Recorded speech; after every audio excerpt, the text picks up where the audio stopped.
ஈரோடு மாவட்டம் எல்லப்பாளையம் பகுதியில் உள்ள வழக்கறிஞர் வீட்டிற்குள் அரிவாளுடன் புகுந்த நபரால் பரபரப்பு ஏற்பட்டது. முன்பகை காரணமாக இளநீர் வியாபாரி வழக்கறிஞர் ராஜமாணிக்கம் வீட்டிற்குள் புகுந்து கொலை மிரட்டல் விடுத்ததாக கூறப்படுகிறது.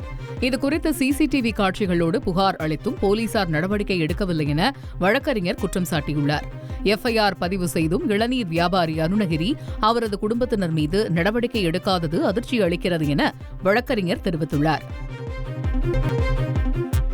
சேலத்தில் பண இரட்டிப்பு மோசடியில் கைதான அறக்கட்டளை நிர்வாகியை விடுதலை செய்யக்கோரி 300க்கும் மேற்பட்டோர் போராட்டத்தில் ஈடுபட்டனர். கடந்த சில தினங்களுக்கு முன் அன்னை தெரசா அறக்கட்டளை அலுவலகத்தில் சோதனை நடத்திய பொருளாதார குற்றப்பிரிவு போலீசார் அறக்கட்டளையின் தலைவர் விஜயபானு உள்ளிட்ட 4 பேரை கைது செய்தனர். அங்கிருந்து 12.50 கோடி ரூபாய் பணம், 2 கிலோ தங்கம், 13 கிலோ வெள்ளியையும் அவர்கள் பறிமுதல் செய்தனர்.